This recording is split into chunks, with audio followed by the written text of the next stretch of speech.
बिस्मिल्लाहिर्रहमानिर्रहीम अस्सलाम वालेकुम सारे भैन भराओं अज असी बना रहे हैं जी आलू कीमा। कीमा होएगा बीफ वड्डा गोश्त, ठीक है जी। वह कीमा होएगा मशीन च असी कढ़िया तो तुहानूं बना के दिखाने। आओ चलो दिखाने तुहानूं किस बनता। लो माशाल्लाह असी यह लिया है 500 ग्राम कीमा, वड्डा कीमा बीफ कीमा। ऐदा किलो इनू कहते हैं, 500 ग्राम कह लो। यह तुसी लैना है तो मोटी जाली ला के ते मशीन चो कढ़ना है। अगर मशीन है ठीक नहीं तो तुसी किसी कसाई नूं कह सकते जी लो जी सानूं वड्डी जाली च कर दो। लो जी बिस्मिल्लाह यह असी 500 ग्राम कीमा असी कढ़ाई च पाता। ये असी पावांगे हुण हाफ लीटर पानी।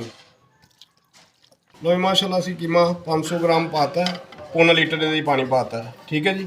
हुण इहनूं हल्की आंच ते रखता, तुहानूं दोबारा दस दें की करना। लो जी इस साइज़ के तुसी 2 मीडियम प्याज लैने, इस तरीके नाल तुसी कट लैने, ठीक है जी।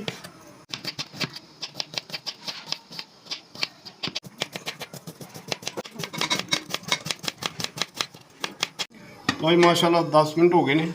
उपर तुम देख सकते जी हल्की हल्की ना गुश की झग जी आ जाती है। इनू तुम उतार देना, ठीक है, आराम नाल उतर जाएगा। लो जी माशाल्लाह ये 2 जोड़े मीडियम प्याज कट्टे ने यह जा रहे हैं, ठीक है जी। इस तो अलावा लसन अदरक का पेस्ट है 2 चम्मच, ओके। 1 चम्मच नमक का जाएगा जी। लो जी भैनों तो भरावो ओके हो गया जी। असी इनू हुण टाइम देने फिर तुहानूं मिलने तो कितना टाइम देना है भी तुहानूं दस। सारा मिक्स हो गया नमक लसन अदरक प्याज, तो हुण असी इनू मीडियम आंच ते करके ते कवर कर देने। लो जी यह 3 साडे कोल टमाटर ने, इहदा असी पेस्ट बना लेने।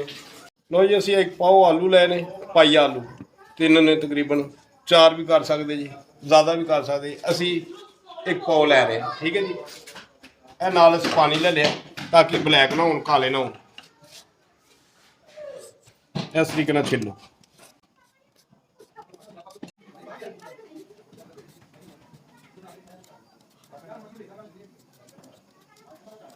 असीं इन्होंने इस तरीके नाल कटांगे जी।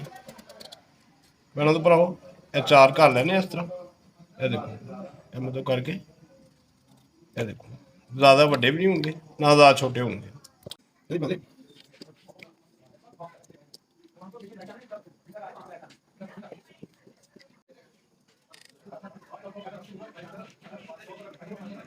और माशाल्लाह प्याज पाए नूं अद्धा घंटा हो गया, कीमा साडा गल गया, ठीक है जी। इत्थे असीं हुण पीसी हुई लाल मिर्च 1 चम्मच, हाफ चम्मच हल्दी, ऐसे 3 टमाटर जिहड़े ग्रैंड कीते ने यह हो जाण, ठीक है जी। यह मिक्स कर लो। इसदी हुण भुनाई करनी है इस तरह। हाँ चल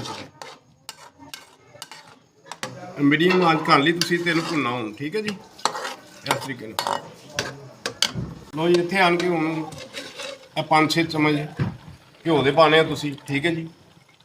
इनू ज़्यादा भी कर सकते घट भी कर सकते। असी 5-6 चम्मच पाते हैं, 6 चम्मच, ठीक है जी।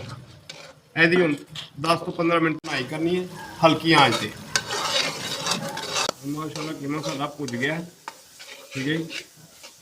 हम असी ये ऐड करांगे 4 चम्मच दही देना,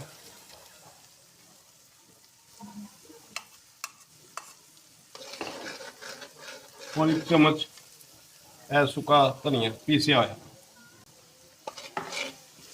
ठीक है जी। यह 2-3 मिनट की फिर बनाई असी करांगे कि मैनू इस तरह बनाना। और माशाल्लाह दही 2 मिनट हो गए ने। देखो कि मेरी रंगत हम असी आलू कटे से हुण जा 1 पाव आलू, ठीक है। आलू असी पाते हैं, ठीक है। 2 मिनट बाद इन्हू भुन के उस तो बाद इन्ना क पानी पाना जिहदे आलू साडे गल जाण, ठीक है जी।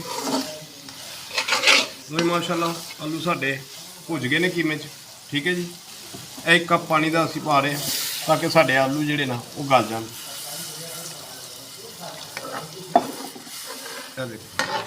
ठीक है जी। पानी असी पाता तो यह 6 साबुत मिर्चां जानियां, ठीक है जी। इस तरीके नाल मिक्स करके तो जिन्नी देर तक आलू साडे गलदे नहीं गे असीं इहनूं कवर कर दिंदे हैं इस तरह। लो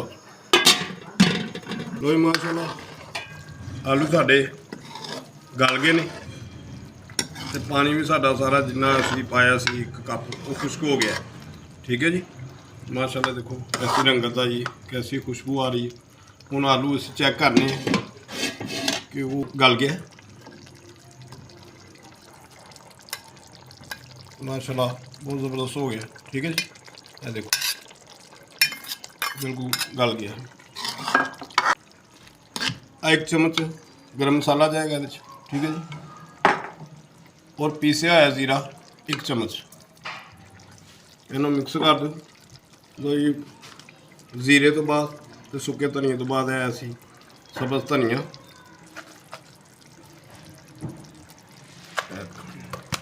ਠੀਕ ਹੈ ਜੀ, ਥੋੜਾ ਜਿਹਾ 1-2 ਮੁੱਠ माशाल्लाह घ्यो ऊपर आ गया। सब्ज सब्ज धनिया देखो माशाल्लाह कैसा गुलाबी का कलर है, कीमा देखो माशाल्लाह। ठीक है जी, असी हुण इहनूं करांगे डिश आउट। बिस्मिल्लाहिर्रहमानिर्रहीम।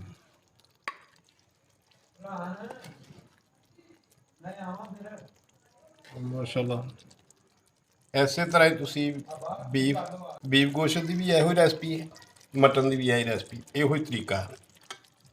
ठीक है, तुसी एक दाल ਨੂੰ ਬਣਾ ਕੇ ਟਰਾਈ ਕਰਨਾ, ਖਾ ਕੇ ਦੇਖਣਾ, ਤੁਹਾਨੂੰ ਮਜ਼ਾ ਆਏਗਾ। ਓਏ ਭੈਣੋ ਤੇ ਭਰਾਓ, ਅੱਜ ਦੀ ਆਲੂ ਕੀਮੇ ਦੀ ਤੁਹਾਨੂੰ ਰੈਸਪੀ ਯਕੀਨਨ ਪਸੰਦ ਆਈ ਹੋਏਗੀ ਤੇ ਇਹਨੂੰ ਟਰਾਈ ਕਰਨਾ, ਤੁਹਾਨੂੰ ਮਜ਼ਾ ਆਏਗਾ। ਇਹਨੂੰ ਖਮੀਰੀ ਰੋਟੀ ਨਾਲ ਖਾਓ ਤੇ ਭਾਵੇਂ ਤੰਦੂਰੀ ਰੋਟੀ ਨਾਲ ਖਾਓ ਤੇ ਭਾਵੇਂ ਘਰ ਦੀ ਰੋਟੀ ਨਾਲ ਖਾਓ, ਤੁਹਾਨੂੰ ਬਹੁਤ ਮਜ਼ਾ ਆਏਗਾ।